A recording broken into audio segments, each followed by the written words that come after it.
Evening, everyone. I'm going to need people in the chat to tell me you can actually see me because I've got an error on my end and I can't see me. But never mind, as long as you can, or at least can hear me. So we'll kick off. Let's just do a quick bit of housework, shall we, to begin with. I notice Badura there seems to be happy. I'm guessing through the power of emotes that Scotland beat France. I'll tell you the great thing though, because Scotland could win the Six Nations next week. However, in order to do it, not only do they have to beat Ireland, they'll sort of be expecting England to beat France, or at least draw with France, which I'm afraid to say on current form is probably a little unlikely. But never mind, never mind. Anyway, let us kick off here because when I was preparing the stream this morning. The news was, don't mention it. Do you know what? I think it's a cracking tournament. It's a shame I've watched a couple of the games, not many. These days I just don't watch anything, not even sport. It was a real shame because this is like the best, just in terms of results, this is the best Six Nations I've seen ever. It's remarkable. But anyway, never mind. Iran, which is also remarkable, but for less positive reasons. So where I started with this morning, before I went off to play games. And so Iran had said, look, sorry to their mates, well, not really mates, but the other Gulf, some of them are mates. Like Qatar is has been quite sympathetic towards Iran, haven't they? So Iran basically went, oh, sorry, we broke some of your shit. We went a bit crazy. Sorry about that. We won't do it again. And they basically said, as long as these neighbouring Gulf states don't attack Iran, Iran won't attack them. Now that to me, although there was nothing really clear about it, that to me suggests that they're going to stop bombing civilian areas and that the only targets in those countries that they will attack would be, I mean, there aren't any Israeli military bases in Arab states, so it would be US military bases. So that still, that still puts those military bases in the frame. But there have been reports of more missiles flying into at least Qatar, the UAE, and Saudi Arabia. According to reports, I think the Qatar and UAE have been confirmed. Correct me if I'm wrong. And but what happened was Trump basically shot his mouth off, didn't he? So Iran talks about de-escalating a bit, going, hang on, okay, so this basically is between us, Israel, and the US, right? So we'll try and sort of keep it that way. Then Trump, what did he say? Hang on, I've got to find it again now. But Trump basically, I wish I could find the thing now. But he basically said this apology of Iran's part and the offer of de-escalation was them surrendering, not surrendering to the US, surrendering to their neighbours. So what did he say? He said, Trump said that Iran has apologised and surrendered to its Middle East neighbours and promised that it will not shoot at them anymore. So Iran's had to come out and go, hang on a minute, mate. No. So basically, Trump's a child, isn't he? He's just a child. So's Hegseth as well. When you listen to Pete Hegseth, I don't know what he is. Is he like Trump said he was the Secretary of State for War now, like there was the War Department. And I mean, he's behaved like it, sure, certainly. But I keep hearing credible outlets still describing him as the Secretary of State for Defence. Was it that Trump just announced he was going to be the War Secretary, but didn't fill in any of that bothersome paperwork for it? I don't know. But anyway, their Defence Secretary stroke War Secretary, because he's basically both. You just listen to him, and he's like a child who thinks he's playing at toy soldiers. And you would have thought, given that he's seen active service, like whatever sort of childish notions you have as a kid about the military life, wouldn't that get beaten out of you by joining the military? Isn't the best cure for that actually joining the military and seeing active service? But he still behaves like a child. So does Trump. It's utterly ridiculous. And Trump is now talking, I mean, I mean, I said last week he didn't seem to have made his strategic objectives clear, right? Well, he seems to be making them clear now, doesn't he? Unconditional surrender on the part of Iran. Well, I mean, again, I'm sure he's just shooting his mouth off, but that suggests there's no negotiations then. Because you don't negotiate an unconditional, I mean, by its definition, an unconditional surrender is you wave the white flag, right? So negotiations are about conditional surrenders, maybe, or in fact, Iran will never surrender. So it will just be, you get the deal. But has Trump gone off the deal now? He doesn't want the deal anymore. So he's now fully committed to regime change. In which case, what happens if there is no regime change? Does he come away with some deal and just say, oh yeah, I just said art of the deal again? Does he just use art of the deal for everything that doesn't happen? But anyway. Ian Huntley died following the brutal attack. Yeah, it was like my wife. I mean, I wasn't really paying much attention to that. My wife was, because she does the doom scrolling on Facebook and you get all sorts of shit on that. And it was like, and it was about a week ago, oh, he's dead. And then she said, oh, and this other thing, it's not dead. And it reminded me of that Simpsons, who shot Mr. Burns, where Mr. Burns is declared dead. Then he's transferred to a better hospital where his status was upgraded to alive. It was sort of a little bit like that. My wife's going through these stories. Oh, he's dead. No, he's not dead. He's dead. He's not dead. He's dead. Now, he apparently is dead. The BBC have said so. Hegseth thinks it's all an online shooter game. Yeah, again, you can understand this of like boys who never grew up. But for someone who's actually seen battle, I just find it remarkable that you can have that sort of attitude. He really is insane. But there we go. Congress has to change the name of the Department of Defense. Does it? Okay, is that the deal? Okay, that makes sense. So it's still the Department of Defense, and so yeah, okay, that makes sense in that case. Trump will be attacking the penguins next week. Well, that'll be less harmful than what he's doing now. I mean, the thing is, like in this country, we've still got the likes of the Tourism Reform UK, who you would think would be a bit muted on this, calling for Britain to really get actively involved. I mean, obviously we are involved because we share military bases. So even if Iran weren't attacking civilian sites, which I think they still are, but I'm not sure. Maybe that's what they're not going to do now. Maybe they're not going to attack hotels and stuff, and they're only going to attack military bases. But even if that is the case, well, we share military bases with the US. The US military bases are legitimate targets, which makes us, even though we're not involved, by inference, us too. So obviously we have a defensive game to play. But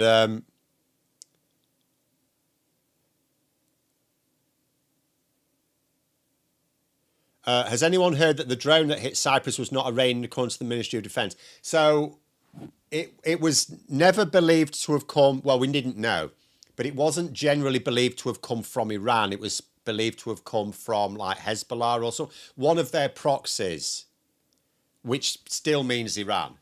At the end of the day, no one else had any interest in attacking a British military base, which was not even involved. So it's still Iran, even if it was launched without the knowledge of without the direct instruction of the Iranian government. If it's one of their proxies doing it, it's the same thing, really, as far as I know. But I think it was generally believed. I hadn't heard that there'd been a definitive message from the MOD on it, but I think it was generally believed to have likely come from like Lebanon or something, like Hezbollah probably.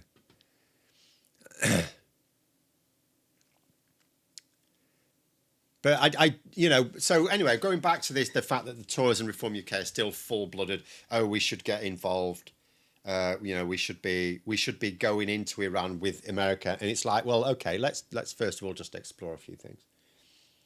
First of all, what difference would it make? Because at the end of the day,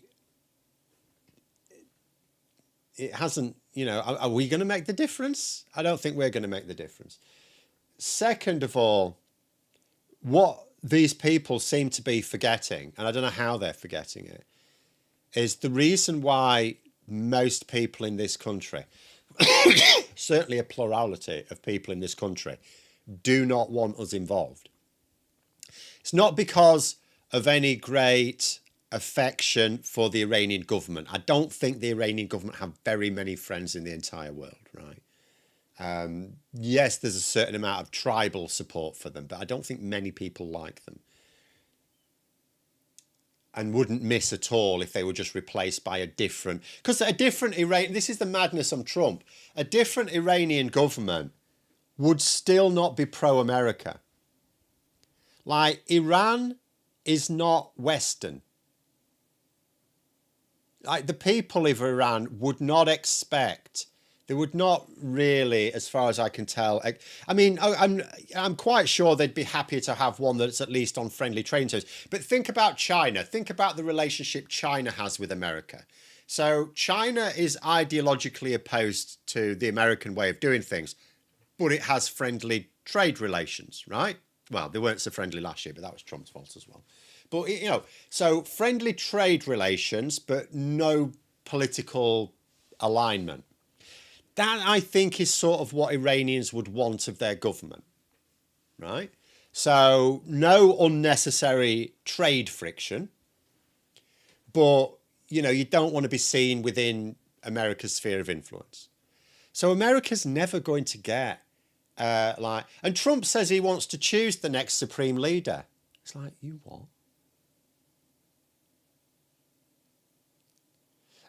One Angry Pagan there saying, remember that Hegseth has Deus Volt tattooed on his arm, Crusader rallying cry. Yeah, but sometimes, I don't know a great deal about him or exactly when it was done. Sometimes people, when they get a bit pissed, get tattoos, right? They don't always think it through. And you know, and I can well imagine there's plenty of soldiers who, when they're out, you know, and they go out and they finally get a bit of leave, go out and get pissed and get a tattoo. They, you know, they don't always think about it. It's not always a long-planned venture. Like many of the US military badnocks worked in McDonald's. Is that going to be a claim to fame on it? But I don't understand how they... I mean, in Badenoch's case, maybe she just thinks her political career will be so short it doesn't matter. Because the fallout... If you think back to Iraq, people were supportive of it. Not just in America, in Britain. Most people were supportive of the... Because they looked at Saddam Hussein, thought he's a right little twat. And they just thought, you know, nice, quick, easy military victory. Why not? Why not, indeed? But nowadays, even in America, it's very difficult even to find Republicans who are proud of that second Iraq war. And or second Gulf War, the first Iraq War, I guess. And that's because, you know, you can't defend the way how it turned out. You can't defend the aftermath, and for that reason, the default position of people in this country now is no, we shouldn't be involved in Iran. There's a good chunk of people who wish we were, and they are, you know, Conservative and Reform UK voters. So you know, I'm not saying it makes no sense for the Conservatives, but again, they're just going to. This is not. I don't see any outcome where this works out. I don't see how you know, however you, even if the regime is completely destroyed, and that's a really tough gig, because it's not just one person. The one person's dead. They were going to be dead in a few years anyway. They're old, right? It's not just a handful of people. The regime is like the Revolutionary Guards. There's like 200,000 of them alone. And all of those people, and that's just the Revolutionary Guard, all of those people would not be able to live their lives in peace in Iran if there was a transition of power. If there was any other faction took over in Iran, democratic or otherwise, the people involved in the current regime would be, I mean, acts of vengeance would be taken on them. So in a situation like that, it's a little bit like, this is what worries me about America, because there's people as part of Trump's regime. If that regime changes, they're going to be facing investigations. People like Pam Bondi, Pete Hegseth, You know, well, Christy Noam, certainly, quite a few people in that department.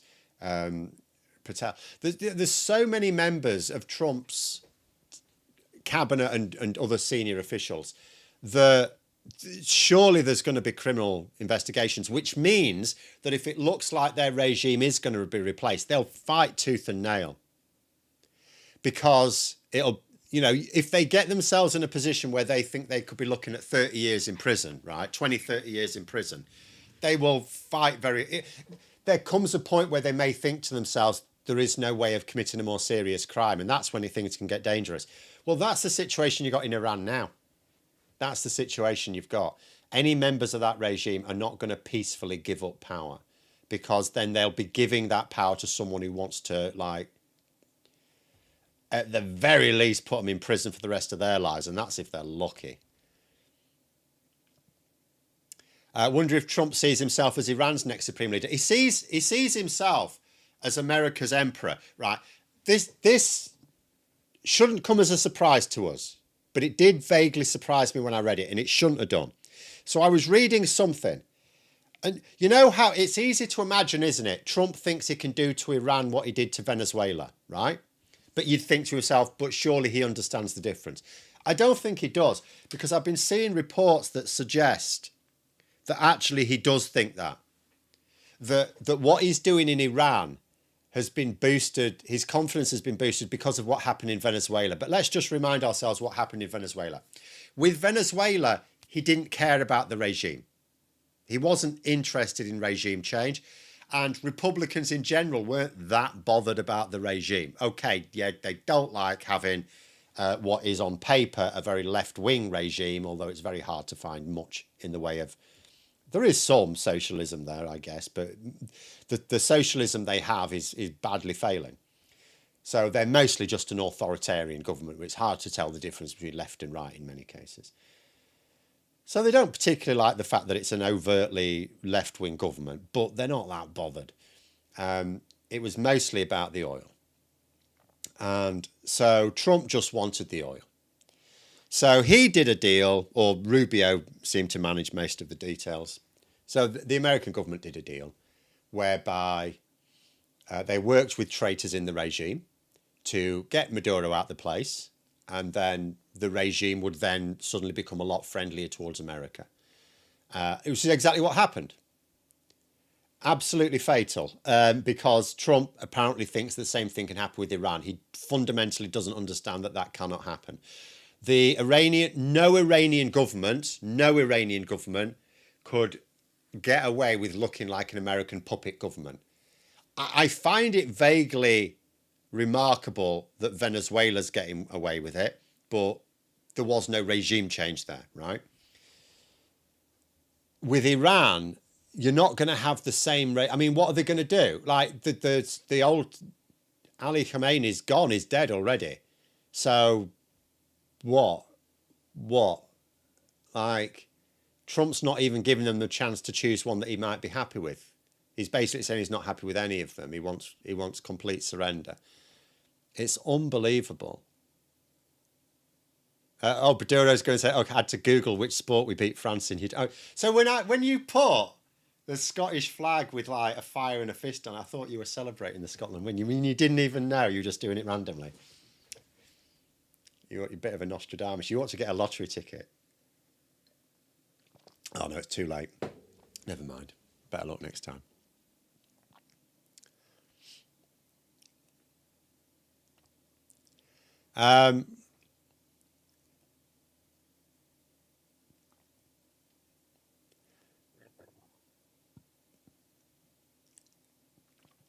I don't think lots of people understand how fanatical the Iranians will be if they're invaded. It's got all the ingredients for Vietnam Mark II.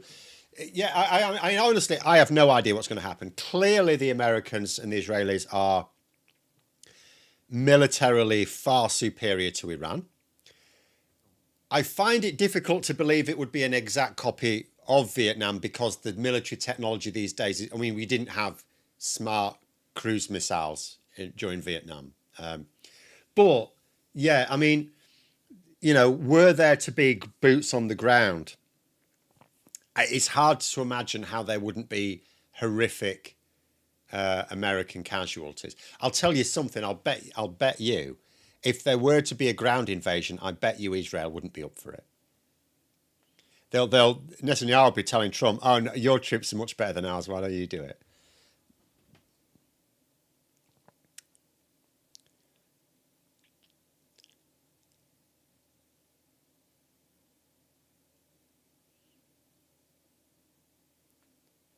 Would say the average urban Iranian is far more of an enjoyer of Western culture than, for example, the average Afghan. Iran. So it's certainly true that Iran wants a more sort of liberal society, sure, but you can enjoy the trappings of something without, in China, for example, a lot of like what you would call American culture, like in terms of the cuisine and the lifestyle and stuff, you get it in China, you get it in Japan, but they don't want to be American. And it's the same with Iran. So they're always, well, I mean, Japan sort of will align itself more with the West than I mean, that's mostly because of ideological differences with China. And I use the word difference as an understatement. But remember, the reason why the revolution happened in the first place, because they perceived them to be an effective puppet of America under the Shah. They didn't like it. I mean, the revolution was a popular revolution at the time. It's just, it didn't fancy on risking being replaced by anyone. But they're saying, like the video about Ukraine with their drone leverage, would it not be a great idea for EU to develop the same, by extension support Ukraine to fraction of the cost? Yes, it would always be a good idea for the EU, which it's sort of on board with, developing much better capabilities militarily, which we're on the, I mean, we're on the starting steps of. But remember, the EU, for most of its time, I mean, the EU isn't a military organisation. It was supposed to be NATO to do that. The only reason the EU has stepped up in recent times is because I strongly suspect no one seriously believes NATO's a thing anymore. I mean, I keep using the weekend at Bernie's thing. And because you ask yourself, the EU basically chases, you can achieve political power through either economic might or military might, or both. The EU has always pursued it through economic might. There's never been a military dimension to the EU. And there's still not. I mean, there's not going to be an EU army as such. But the fact that the EU are now getting involved in defence matters, again, from an economic side of it, providing the funding and so on, or at least allowing the funding to be raised, is, I think, because it's like we can't, NATO won't lead on this. Like, if NATO would lead on it, then it wouldn't be a problem, because at the end of the day, all the EU are doing is trying to persuade its member states to massively ramp up defence spending and try not to reinvent the wheel, to try to coordinate it so you don't have different countries all producing different versions of the same thing, which is going to be a battle and a half. That's it, really. NATO could have done that, but I don't think NATO really exists now. I think it's just an attempt at a facsimile while they work behind the scenes on the next thing. Will the UK be dragged into the war against Iran? If so, won't this make terrorist attacks in the UK far more likely in future? So, dragged in, again, a different thing here. We're only going to act defensively. That's clear under this government. And that is not going to involve, we don't need to bomb schools to take, like, all we're doing at most is knocking out missiles when they're in the air, but also then trying to take out the missile sites. The missile sites are not near civilian populations, so I don't see how we could end up getting dragged in, as you say, in terms of attacking the regime or civilian populations in Iran, which is the real key here. But would, in terms of the other question, wouldn't that make terrorist attacks more likely? No, because they've been happening anyway. Iran, I mean, we've just had in the last week reports that 2 attempts at Iranian-backed attacks were foiled. So Iran is actively trying to carry out deadly attacks in Britain anyway. And we're not involved. We're not involved. We're not doing anything to them.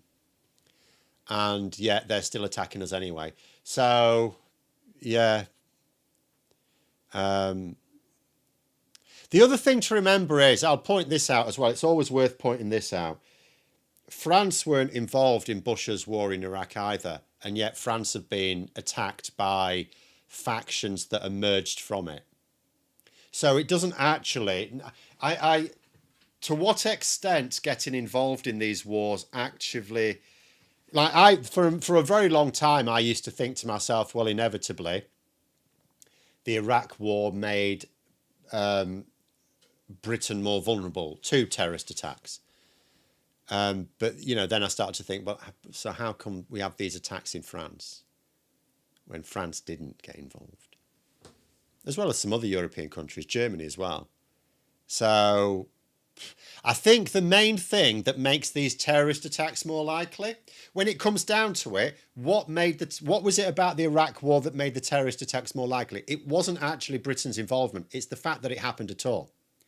Because getting rid of Saddam Hussein's government, who were, they were arseholes to their own people as well, but they were stable arseholes, right? And you replaced them with unstable arseholes who then fomented terror. Iraq became a terrorist training ground. And, the consequences of that rippled all over the place. So that's what I would suggest made terrorist attacks in Europe more likely with the Iraq war. It was just having the Iraq war. I don't think the actual participants made any difference. Because, as I say, all the other countries in Europe stayed well out of it and that they were still attacked. So, and the same thing can happen with Iran. Except, well, would it though? Because Iran is itself a terrorist state. Like, Iraq wasn't really, it's whereas Iran has before this attack was already orchestrating terrorist attacks in other countries anyway. So, but it can still get a whole lot worse. Trump says Starmer's no Churchill. I said effing good. Well, yeah, exactly. Britain's not at war. We don't need a Churchill. That was the only use Churchill had. The only use is he was a good war leader. We ain't at war. No one's invading us, and long may that last. Oh, yeah, someone coming up, Carl, coming up with the point here about how, unfortunately, this is going down in America. When you have USA pastors saying this is a holy war and will encourage the return of Jesus, the nation is deranged. Yes. These people are the furthest things from Christian. Like, you only have to read a few passages in the Bible to know these guys are frauds. I don't understand how actual Americans don't get that. I don't get it.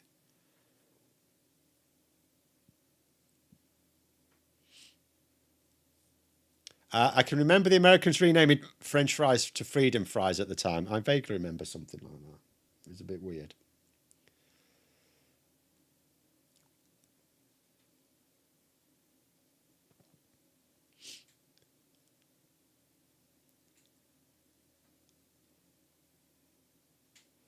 But anyway, what is more likely, an Iranian civil war or an American one? I mean, if they actually did just pound the regime to the point, see, I mean, I don't know how it's going to look in a few weeks' time. I mean, Trump's saying it could last 4 to 6 weeks, right? So let's say 6 weeks. I don't know. I can't imagine how it's going to look like in 6 weeks after more and more pounding, particularly given, I mean, let's just be clear here. During the Gulf War, the first Gulf War, the one that was to liberate Kuwait, right? That war was conducted, as, not exclusively, but mostly according to international law. There were some dodgy things that emerged afterwards, but by and large. which basically meant, I mean, there was a lot. I remember at the time, I was only a kid at the time, I was only a teenager, but I remember at the time talk about like human shields and stuff like that. Why was that such a thing? Because we didn't want to attack civilians, right? Now you fast forward to now, there's no matter how many reports you read in the news, you're not going to read about human shields. Why is that? Because neither Israel nor the USA give a shit about the Iranian people. If they have a military target, they will bomb it. They don't care. They're taking zero care to protect civilian lives. They have no regard at all for the rules of engagement at all.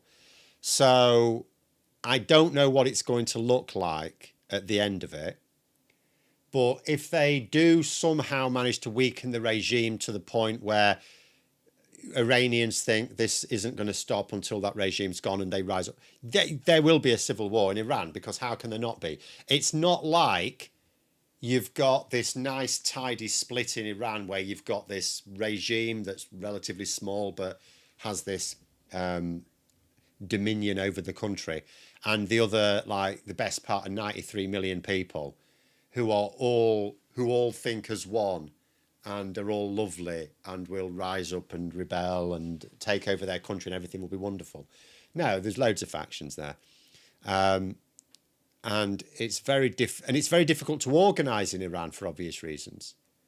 So I don't see how any attempt by the Iranians to even finish off their regime, if America and Israel weaken it, I don't see how it is able to do so in a coordinated way that then doesn't immediately break out into fighting amongst themselves.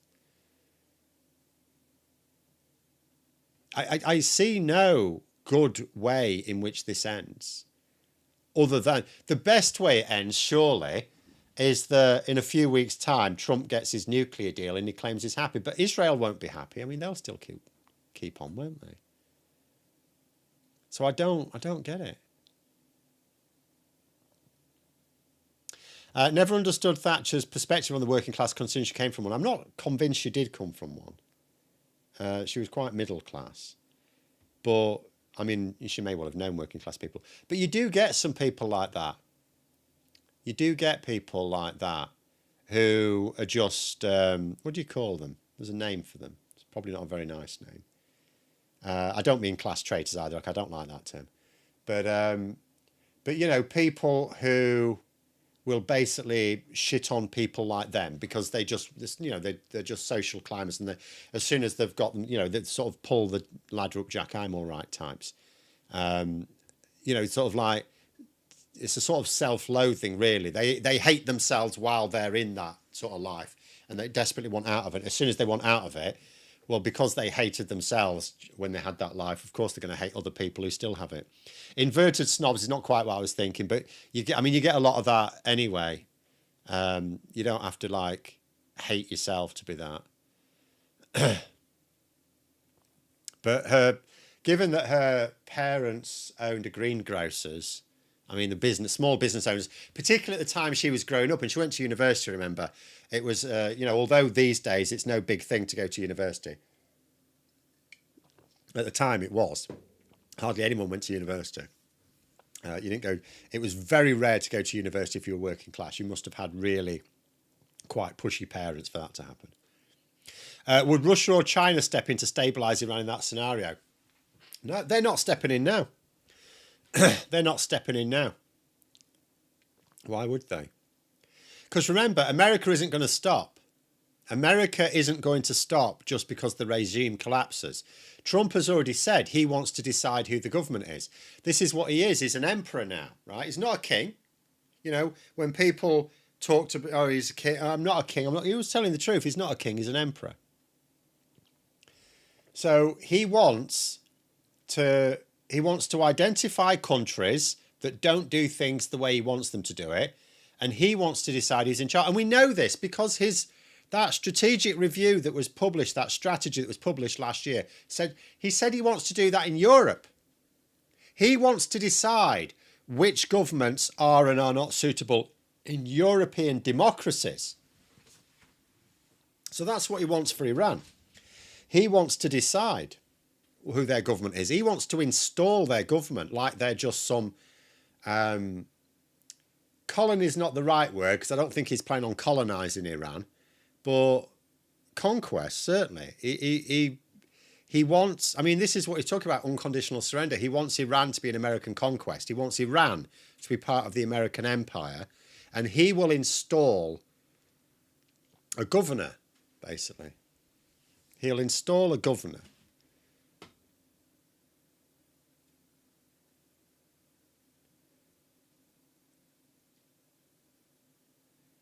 Thatcher also did very little for other women. She did nothing at all. The only thing she did was incidental. The fact that she was a woman and managed to lead the country for so long was an impressive feat. And of course, it allowed women to think, well, I can do that too. But she didn't seem to actively promote it. She may have been a bit more useful in terms of women's issues in the 70s, perhaps, when she was education secretary. I'm not sure. But certainly my perception when I was growing up as Prime Minister, I didn't see that she did anything for women, other than the symbol of having a woman in charge of the country being, you know, not without value. But I can't see that she did anything consciously. She didn't even really promote women into her cabinet.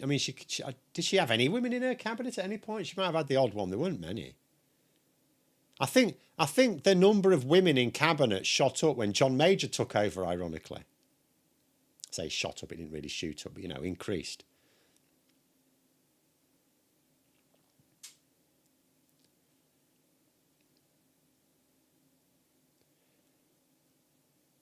Speaking of Iraq, they're trying to do regime change in the skies. Didn't they try to do that in Iraq after the Gulf War? Yes. Didn't see regime change. All I did was make green ground for sectarianism. No, they did get regime change in Iraq. They absolutely removed the regime, and they installed one that they thought would be more useful. But then they left it. They left it alone. They thought, job done, finished, we've done.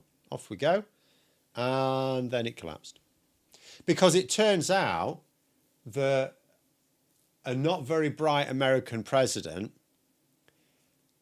isn't going to, if you're going to impose a government on a country, straight away there's going to be a bit of resistance because people don't really feel it's their government, right? You feel a bit that it's been imposed on you, which it has.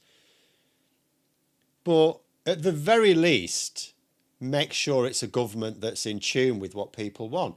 Like Bush had this idea, well, we'll just introduce an American-style democracy. I mean, America's got the best democracy in the world. Everyone loves it. And it's like, not even all Americans love it. But, if you think about Europe, where there's democracies throughout Europe, they're all really different.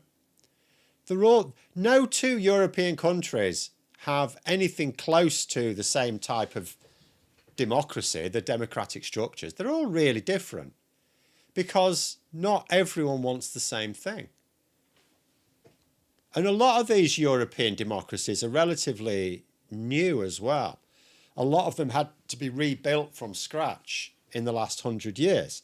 So it's not even like they're just like in the British democracy thing is just like at this point. It's just like a bolt-on. You just had bolt-on after bolt-on after bolt-on. So it's a bit of a mess now. We could do with just starting from scratch. But lots of countries in Europe start them from scratch. And they don't look the same as each other. Because each of them created a system that seemed to work for them.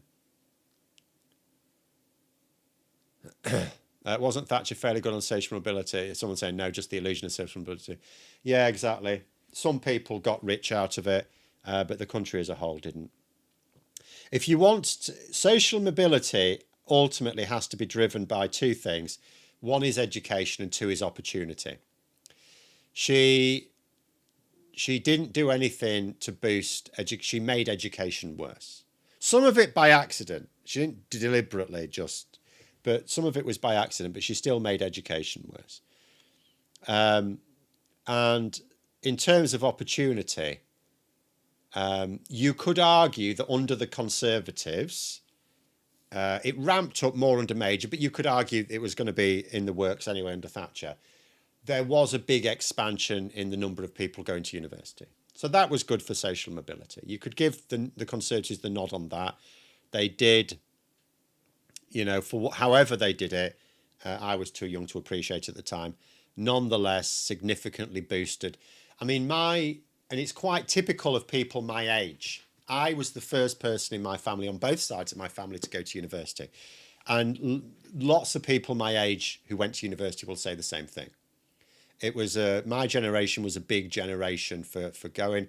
The old because you had universities and polytechnics. The polytechnics became universities. They got their charters, and it was all part of.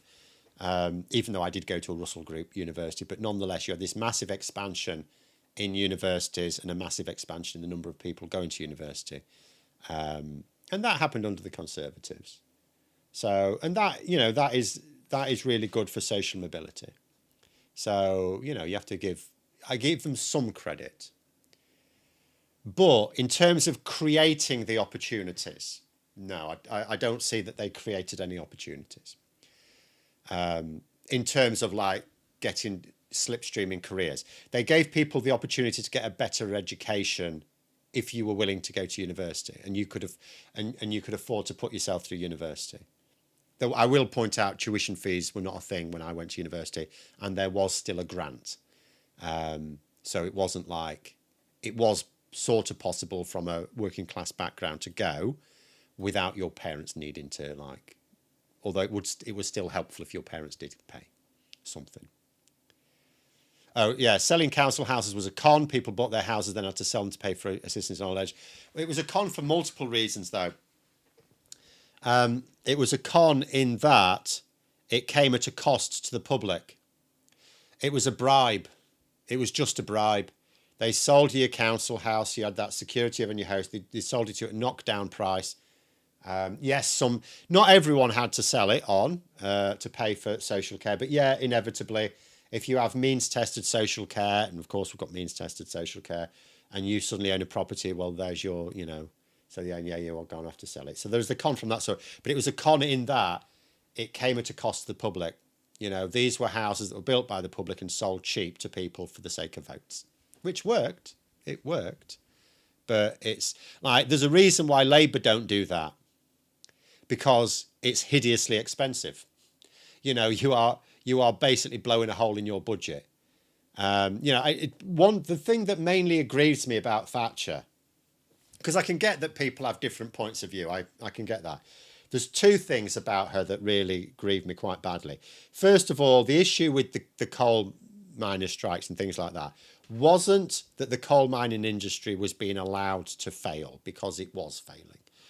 It's the fact that Thatcher could look at all of these communities who depended on coal mining, and she must have known that if you remove that industry, though, the entire economy, not just those workers, the entire economy goes down the tubes, because all of those workers, all of a sudden their households don't have an income. That means they're not spending in the local economy. That means those local businesses go under.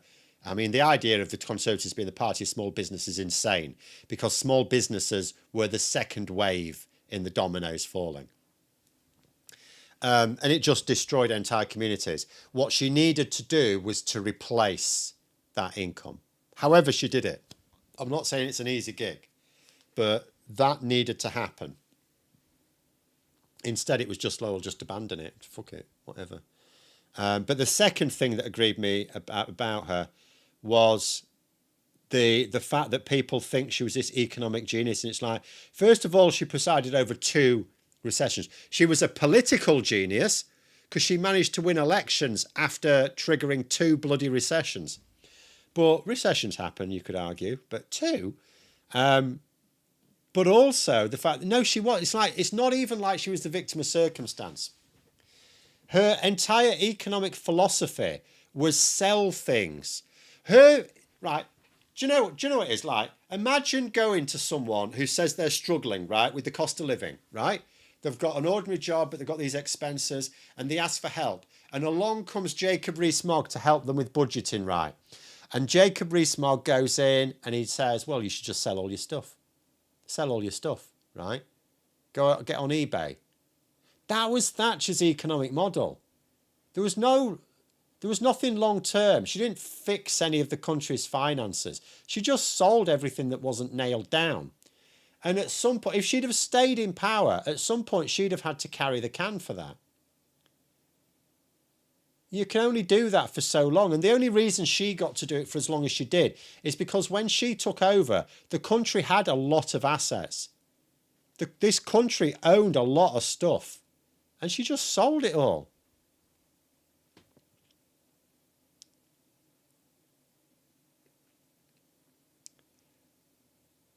Councils were forced to sell their housing stock at reduced prices based on tenure of the tenant, which meant they didn't get their money back to replace lost stock. Yes. Then because they were social housing, their prices didn't soar the same as the private bills. But yeah, it you know, and it resulted in, as you say, new houses didn't get built in their place because where would the money come from? The money you might think would come from the sale of those houses, but like you say, they got next to nothing for it. The people in those houses got a cracking deal out of it. You know, you had wholesale, a shitload of like working class people who'd voted Labour all their lives suddenly owning their own home. Bang. Conservative voters for life. Removing council housing destroys social mobility. People lost the ability to move jobs with all the costs of buying and selling. Yes, yes. It is now, in fact, it's known as one of the most difficult things for moving for work, that you just can't afford it. If you rent, it's really difficult. If you own a home, it's really difficult. It is incredibly difficult. Yeah, you can't just go to a part of the country and go to the council and say, you know, I've got a job here, I need some housing, and it's utterly ridiculous. That would be a really good, if you wanted to get unemployment down, then one of the easiest ways to do it is make sure you have lots of publicly owned housing stock. That would be the single best thing you could do, isn't it?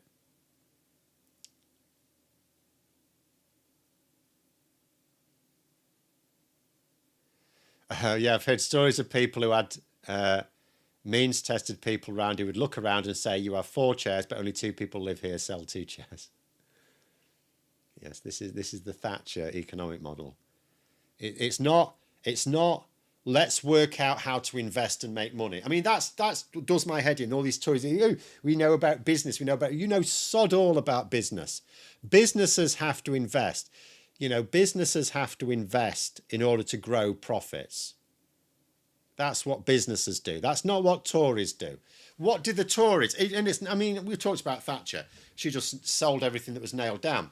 By the time Cameron came in, there wasn't that much because, I mean, the last Labour government didn't build it all back up again. Otherwise, they'd have just repeated the same trick, wouldn't they?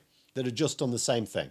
So for all the criticism Blair got for not nationalising a load of stuff back, it would have made no difference. Cameron would have sold it all again. So Cameron came in, there wasn't that much left to sell. There was still something left to sell, but not much. So they were stuck then, and that's why, of course, austerity is the thing. And it's like, no, because that's like giving up your job to save on petrol. That's what austerity is. You know, if you want to grow the economy, you have to invest in the economy. Like a business, how would you grow a business without investing in it? Unless, of course, your business is being run really badly. Yeah, maybe if you've got a really badly run business, I mean, that's the Gordon's kitchen nightmares style, isn't it? Where you go, okay, let's just assume that the person running this business is an idiot. Let's see. Which is why most of those restaurants, if they were failing before he went in, are failing afterwards. Because, yes, some of them were idiots, but again, you can't give people a 2-week crash course in not being an idiot. But by and large, as long as the business is being run competently, if it's failing, then you ain't getting yourself out of it without investment. But they don't know about that. So they don't know about running businesses. Tories don't know the first thing about running a business. The only business they know is this. Like Rishi Sunak is the ideal Tory, really, isn't it? Because what was his business? His business was going into already established businesses and ripping out the copper wiring. That was what he did, metaphorically speaking. You take over existing businesses, sell off all their assets, pocket the money, then move on to the next, like a vulture. That's not business.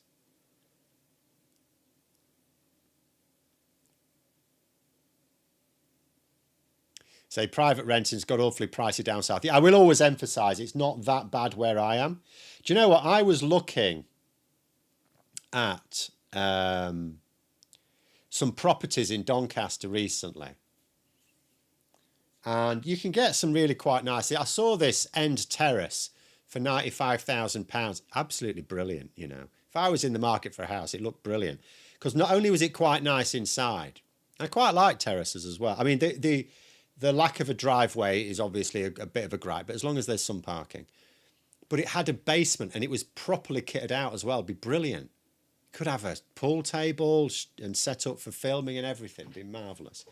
95 grand, 3-bedroom, nice 3-bedroom end terrace in Doncaster. Quite close to town as well. Quite a nice, you know, good location. And you can get that. You can get things like that up. I mean, that's not even proper north. That's like North Midlands, really. Whereas, yes, I appreciate in the south, it's utterly... Although I will also say rents are high around there as well. The rent is high. But that, I think the rent is high in parts of the country. It really shouldn't be, largely because of buy-to-let mortgages, where people get a buy. I mean, they're pushing it on me. My bank is going, oh, have you thought about a buy-to-let mortgage? No, thank you.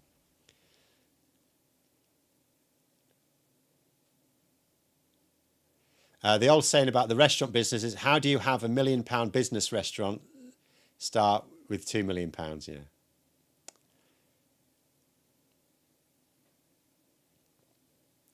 Yeah. Cameron increased public debt from 800 billion to 2.7 trillion. Yeah. Austerity, the fastest way to shrink the economy, because austerity actively removes investment. It says every penny of public expenditure I mean, you can spend it corruptly, sure, but every penny of public investment that's not spent corruptly is spent on something that has an economic return.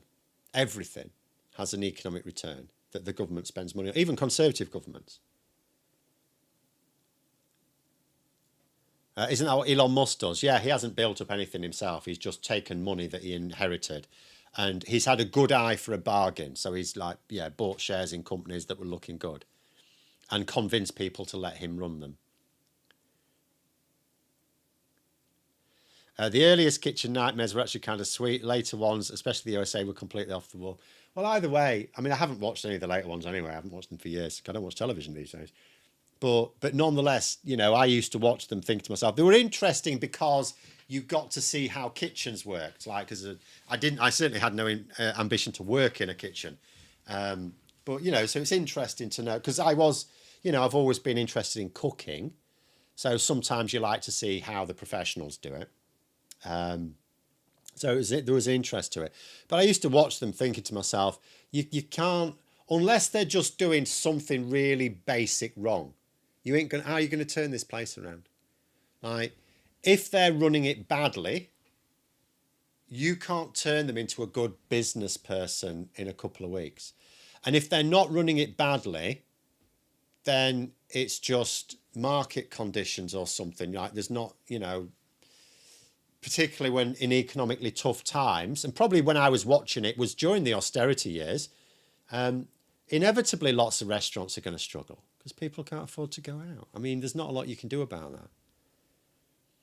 Even the top restaurants, the Michelin-starred restaurants, feel the pinch when there's an economic downturn.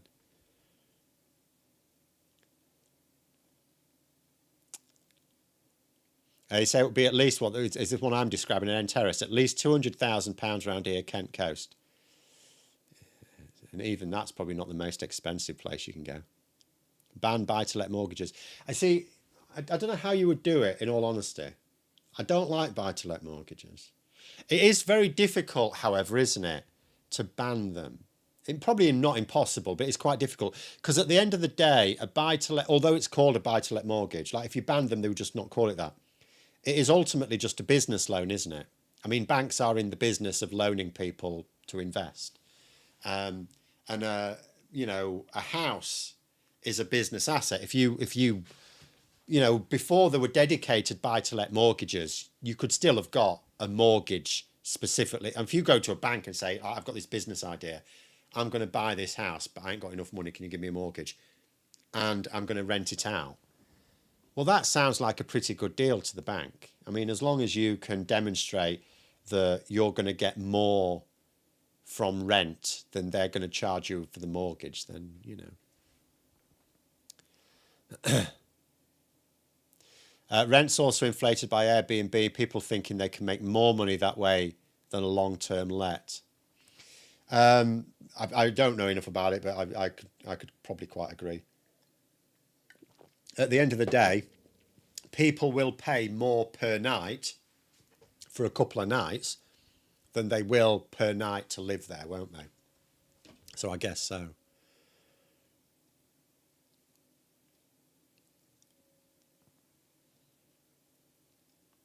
But the reason I was looking at them is because I may actually get a house, not for myself, for someone else.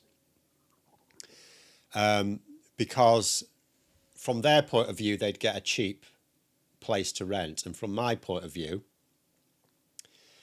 I could afford to get a place like that on a 10-year, because at my age, you probably not get, you certainly don't want to be taking out a 30. The bank will look at you a bit funny if you ask for a 25 to 30-year mortgage. But if you say a 10-year mortgage and you can put down a decent deposit, then it's like, yeah, sure. And from my point of view, after 10 years' time, I own the house and the value will have gone up. And from their point of view, they get a cheap place to rent. So that's why I had been looking at it. But again, round here, I could do that. Whereas if I was in and around London, I couldn't even think about getting even a shitty place.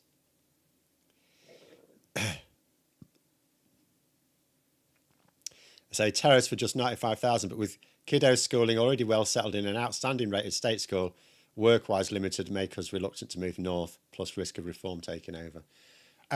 Well, I'm happy to tell you that this particular terrace I was looking at, there is no risk of reform taking over, because they already have. They did it last year.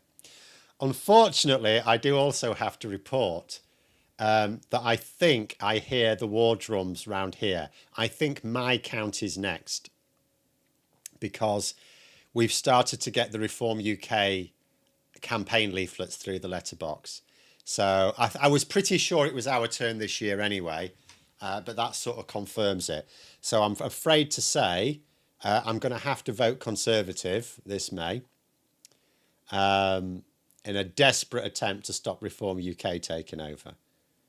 But I've got an inkling Reform UK are going to take over. It's just like that round here. It's very gammony round here.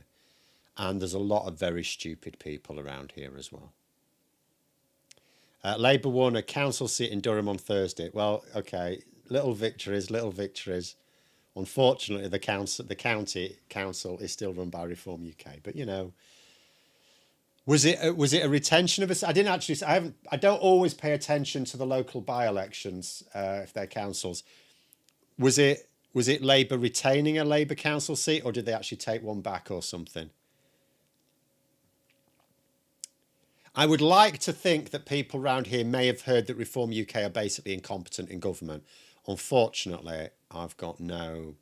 Oh, they took it off Reform. Okay, well that's a slightly bigger little victory then. All to be celebrated.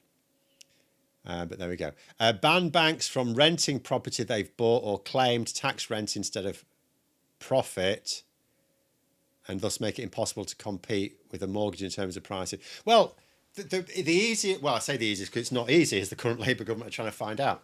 But ultimately, if you had enough housing, then buy-to-let mortgages wouldn't be viable anyway. I mean, the best way to basically ban buy-to-let mortgages, really, is to make them unviable. And the way to make them unviable, if you've got enough houses, market forces will stop you getting enough money from it, right? They will stop you getting enough money.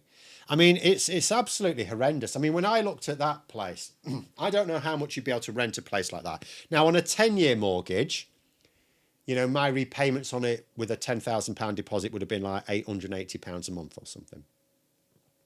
So you obviously wouldn't be able to charge that in rent, but you could probably charge about £500 or £600 in rent on it. So if you imagine someone getting that property on a buy-to-let, there, and do you know what I really hated when I was looking down this list of houses as well? There were quite a few of them being specifically advertised for investors. You know, ideal for investor or, you know, young family type thing. But specifically being targeted at investors. What they mean is buy-to-let mortgages, landlords. But the best way to stop it, because you can't stop banks offering loans for a business idea, and being a landlord is a perfectly valid business idea. You know, it's really, without really being anal about it, it's quite difficult to imagine how you ban it, other than just build more houses. And I know Labour are trying to build as many as they can.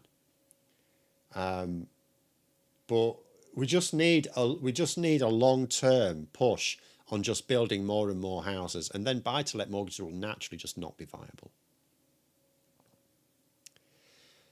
Would Conservatives promote Restore UK to dilute Reform UK? Well, no, the Conservatives won't promote anyone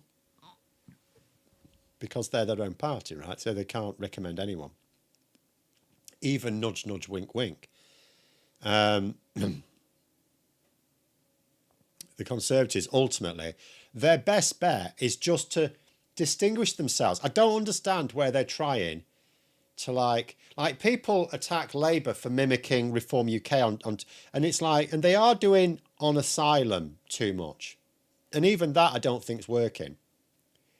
But like, it's not like Labour are it's not like it's valid to say Labour are mimicking Reform UK. It's like on a policy issue where Labour are already weak. Whereas the Conservatives seem to be doing on all policy areas. I really can't find any policy areas where there's any difference between them now. The only one they used to have that was different was Reform UK supported the removal of the 2-child cap. But now that Labour are going to do it anyway and Robert Jenrick's joined them, they've decided they're against it now. I would like more choice with housing, more single story, fewer flats, more garden. That seems hard to find. Well, to be fair, we do need flats. I hate flats. I hate the idea of them. But nonetheless, we don't have enough land to have single story accommodation. So we do need flats. We should just build better ones that don't give you that don't make you ill. They don't make you mentally ill. I mean, I don't like them myself, but you can only. But at the same time, I've lived in flats, of course, at various times. So, if you have to, you have to. But we do need flats. There's no way of housing everyone that don't include some flats, particularly in and around the big urban centres. Need more garden cities. Well, they'd be quite nice. Yeah. They never seem to work out, though. Even when people actually try them, they just never work out, do they? And it's not that they don't work anywhere. So I don't really understand why they never seem to work in this country. I don't know if there's something weird about this country, or is it always people who've just, I don't know. I don't know. We have shitloads of new housing estates going up where I live, way more than I've ever seen before. Well, it's good that there are some more going up somewhere then. Again, these new towns might be a big thing if they get it right. But that's a big if. But they don't even, we're starting 3 of them before the next election. They're not going to be up in place, so it is what it is. But anyway, flats in smaller 3 to 4 story buildings, not the horrible concrete tower blocks of the 70s. Yeah, you don't want the huge big buggers. And I don't think there's any need for them either. You may need slightly more than 4. I think maybe up to 8 can be acceptable.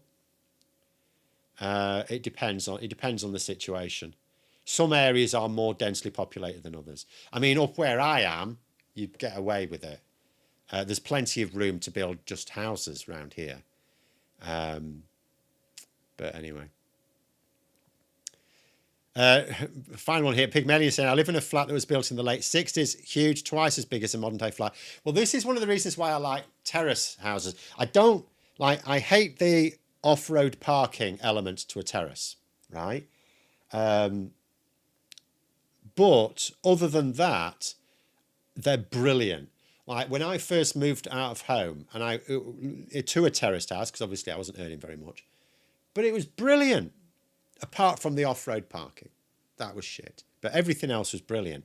You go in, right? It was a nice big lounge. It was a small kitchen, but it had a completely separate dining area. And I mean a dining room, sorry. I don't mean like a modern detached house or semi-detached house where you either get a small kitchen and a lounge diner, or you get a bigger kitchen and just a small lounge. No, you had a decent-sized lounge. Yeah, the dining room was a decent-sized as well. And the kitchen wasn't tiny, but it wasn't big. And you had a separate utility room, and the utility room was a good size. Downstairs toilet, 3 proper bedrooms. None of this, it's 3-bedroom property. And what they mean is 2 bedrooms and a box room where you can fit a cabin bed in. You couldn't fit even a single bed in there. No, 3 proper bedrooms where you could fit proper sized beds in them. The bathroom wasn't massive, but it wasn't tiny either. It was brilliant. I loved it. Absolutely. Until the ceiling fell on me. Well, it didn't fall on me, but it might have done. But the ceiling did fall down. I moved out shortly afterwards. But there we go. That was a bit of structural problem with it. But it was brilliant until the ceiling fell in. But anyway, we'll leave it there. Thanks very much for coming on, everyone. And we're taking a weird turn there. Although I suppose, discussing ceilings falling down in buildings is not that far away from the Iran war. But thanks for watching. Until next time, I'll see you later.